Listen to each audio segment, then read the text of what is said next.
दुनिया के कूटनीतिक करारों में एक बार फिर बड़े बदलाव की आहट सुनाई दे रही है और इस बार नजरें टिकी हैं प्रधानमंत्री नरेंद्र मोदी के उन अहम विदेशी दौरों पर जो आने वाले समय में वैश्विक रिश्तों के आधार पर भारत की स्थिति तय कर सकते हैं।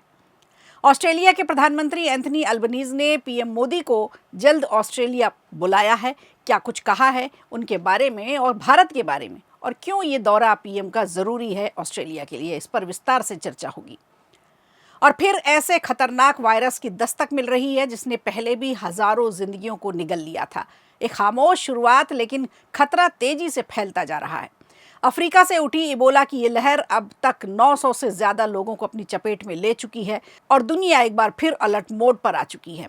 इस वायरस से बचाव रखना बेहद जरूरी है। भारत में क्या क्या तैयारी, पूरी खबर विस्तार से। और कर्नाटक की सियासत में एक बड़ा अध्याय बदल चुका है। इंतजार, संघर्ष और सत्ता की इस कहानी ने अब एक नया मोड़ ले लिया है। सालों तक पर्दे के पीछे रणनीति बनाने वाला नेता अब खुद सत्ता संभालने के मंच तक पहुंच चुका है। इंतजार लंबा था, लेकिन आखिरकार डीके शिव कुमार की राजनीतिक तपस्या रंग लाई। शिव की सियासी तपस्या की पूरी इनसाइड स्टोरी आज के शो में। नमस्कार, खबर प्रधान शो देख रहे हैं आप और मैं हूं आपके साथ संगीता श्रीवास्तव।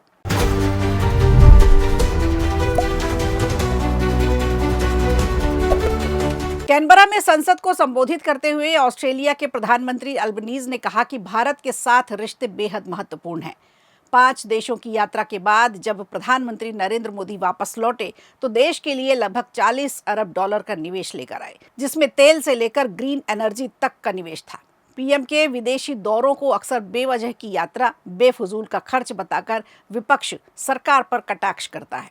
देखा जाए तो पिछले कुछ सालों में दुनिया के कई ताकतवर देशों के बीच रिश्तों का एक नया गठजोड़ तैयार हुआ है और इस बार फिर केंद्र में है प्रधानमंत्री नरेंद्र मोदी की आगामी विदेश यात्रा। प्रधानमंत्री मोदी के विदेशी दौरों को लेकर एक बड़ी अपडेट सामने आई है। ऑस्ट्रेलिया के प्रधानमंत्री एंथनी अल्बनीज ने आधिकारिक तौर पर इस बात की पुष्टि कर दी है कि प्रधानमंत्री नरेंद्र मोदी ऑस्ट्रेलिया आ रहे हैं। खबर यह भी है कि पीएम मोदी अगले महीने फ्रांस की यात्रा पर भी जाएंगे। तो आज बात करते हैं ऑस्ट्रेलिया की, जिसकी यात्रा पीएम जल्द करने वाले हैं। तो क्यों है ये जरूरी और किन मुद्दों पर हो सकती है बातचीत, और भारत के लिए क्या अच्छा हो सकता है। इन सब को फोकस करते हुए भारत में ऑस्ट्रेलिया के उच्चायुक्त फिलिप ग्रीन ने कहा है कि भारत ऑस्ट्रेलिया के लिए बेहद महत्वपूर्ण साझेदार है और दोनों देशों के बीच संबंध लगातार मजबूत भी हो रहे हैं।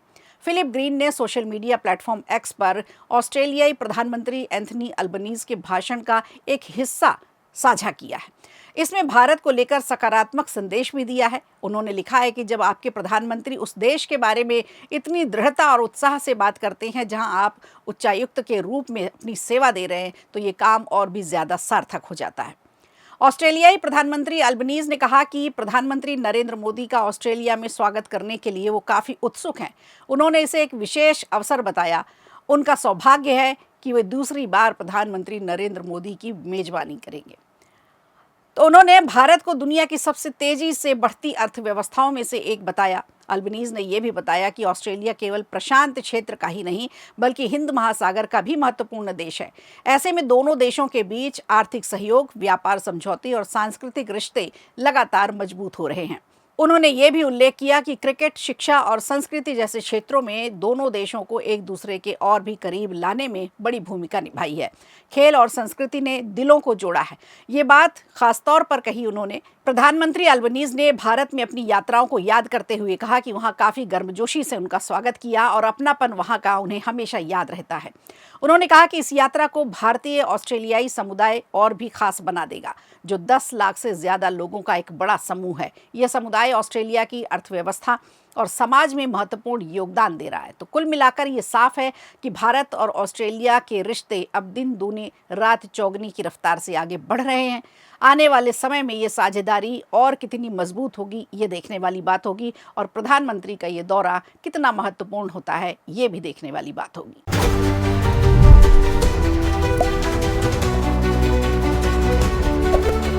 अफ्रीकी देशों में फैले इबोला वायरस को लेकर भारत में अब अलर्ट बढ़ा दिया गया है। सवाल ये है कि क्या ये नया खतरा भारत की दहलीज तक पहुंच चुका है। युगांडा से भारत लौटे संदिग्ध यात्री की इबोला रिपोर्ट अब आ चुकी है। हालांकि राहत की बात यह है कि रिपोर्ट नेगेटिव निकली। बेंगलुरु के सरकारी एपिडेमिक डिजीज हॉस्पिटल में आइसोलेशन के बाद युवक को अब छुट्टी दे दी गई है। लेकिन अहमदाबाद और बेंगलुरु से जो खबर आई है वो थोड़ा सा चौंकाने वाली है और सतर्क करने वाली है। इबोला के 2 संदिग्ध मामलों के बाद अब यहाँ थोड़ा चिंता बढ़ गई है। भारत में सतर्कता इसके लिए बढ़ा दी गई है। एयरपोर्ट्स पर निगरानी तेज कर दी गई है। क्वारंटाइन और आइसोलेशन व्यवस्थाओं की समीक्षा की जा रही है। स्वास्थ्य एजेंसियां भी अलर्ट मोड पर हैं और हर संदिग्ध यात्री की जांच की जा रही है। स्वास्थ्य विशेषज्ञों और एजेंसियों ने इसे हल्के में लेने के बजाय अब पूरी तैयारी के साथ इस पर निगरानी रख रही हैं। National centre for disease control यानी एनसीडीसी के पूर्व प्रमुख और कोरोना महामारी के दौरान अहम जिम्मेदारियां निभा चुके डॉक्टर सुजीत सिंह ने इस वायरस को लेकर गंभीर चेतावनी दी है। उन्होंने बताया है कि इबोला का नया वेरिएंट काफ़ी खतरनाक है और इसके फैलाव पर लगातार नज़र रखने की ज़रूरत है। डॉक्टर सुजीत सिंह ने एक चैनल को बताया कि इबोला वायरस का नया वेरिएंट खतरनाक है। उन्होंने आगाह किया कि अफ्रीका में तेजी से फैलता संक्रमण दुनिया के लिए अब चिंता का विषय बन चुका है।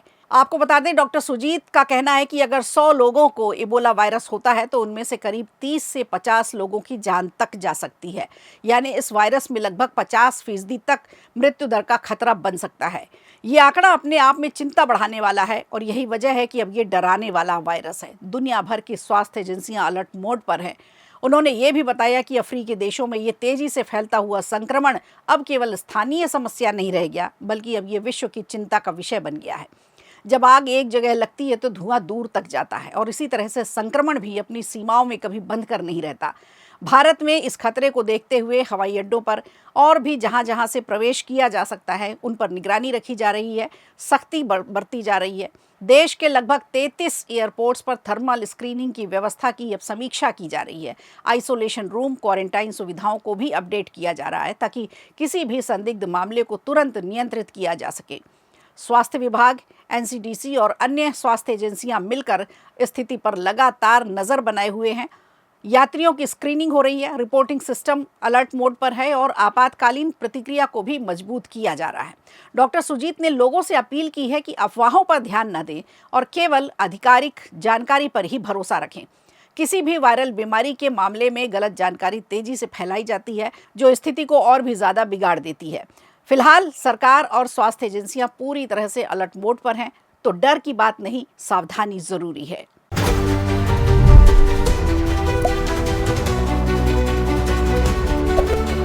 और कर्नाटक की राजनीति में लंबे समय से चल रही चर्चाओं पर आखिरकार विराम लग गया। सिद्धारमैया के इस्तीफे के बाद अब डीके शिवकुमार राज्य के अगले मुख्यमंत्री बनने जा रहे हैं। कांग्रेस के संकट मोचक कहे जाने वाले डीके का ये सफर आसान तो नहीं रहा। मार्च 2020 में कर्नाटक कांग्रेस के प्रदेश अध्यक्ष बनाए गए, तब से ही लगातार पार्टी को मजबूत करने की दिशा में काम करते रहे। 2023 में सिद्धारमैया के साथ मिलकर उन्होंने कांग्रेस को एक बड़ी जीत दिलाई और सालों के संघर्ष और रणनीति और धैर्य के बाद डीके शिवकुमार कर्नाटक के पहले डिप्टी सीएम भी बनाए गए और बाद में अब वो कर्नाटक के सत्ता की कमान भी संभालने जा रहे हैं। छात्र राजनीति से ही शुरू हो गया था उनका सियासी करियर, सत्ता के शिखर पर अब पहुंच चुका है। डीके शिवकुमार का राजनीतिक जीवन करीब 4 दशक पुराना है। उनका परिवार पहले से ही राजनीति में रहा। महज 18 साल की उम्र में कांग्रेस के छात्र संगठन एनएसयूआई से ये जुड़े। साल 1981 से लेकर 1983 के बीच बेंगलुरु में एनएसयूआई के जिला अध्यक्ष भी बनाए गए। राजनीति में धीरे धीरे इनकी पकड़ मजबूत होती चली गई और 23 साल की उम्र में उन्होंने सथानूर सीट से पहला विधानसभा चुनाव लड़ा। हालांकि वो ये चुनाव हार गए थे क्योंकि उनके सामने जिनसे मुकाबला था वो बड़े नेता, दिग्गज नेता और देश के पूर्व प्रधानमंत्री एचडी देवगौड़ा थे। लेकिन उनके प्रदर्शन में सबका ध्यान जरूर खींच लिया। 1987 में उन्हें सबसे पहले बड़ी जीत मिली जब उन्होंने जिला पंचायत चुनाव जीता और 1989 में सथानूर सीट से कांग्रेस के टिकट पर जीतकर पहली बार विधायक बनाए गए और विधानसभा पहुंचे और यहीं से उनका राजनीतिक सफर नई ऊंचाइयों की तरफ बढ़ने लगा। 1990 के दशक में डीके शिवकुमार तेजी से उभरते हुए नेता बने। उन्होंने बंगारप्पा सरकार बनाने में भी अहम भूमिका निभाई थी और कम उम्र में मंत्री भी बनाए गए।